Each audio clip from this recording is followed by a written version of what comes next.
Mga katropa, kung gusto nyo magpagawa sa akin ng personal sa pagwawiring, pwede nyo akong sadyain sa aming shop dun sa Kibaol. Kung galing kayo sa bayan ng Lingayen, hanapin nyo lang yung CSI Lingayen, diretsuhin nyo lang yon hanggang makita nyo yung tulay ng bahay.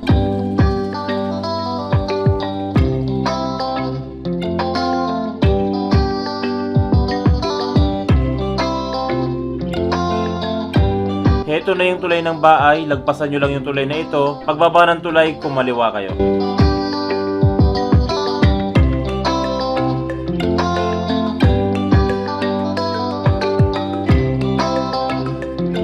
Pagkatapos natin kumaliwa, dumiretso lang tayo hanggang madaanan natin yung dalawang tulay.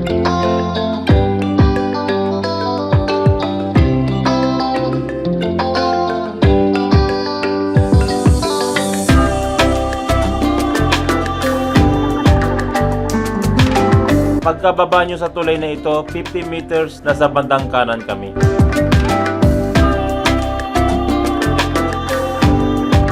At heto na nga mga katropa yung ating munting shop. Maraming salamat mga katropa sa walang sawang pagsuporta at pagtitiwala sa amin sa inyong mga motor.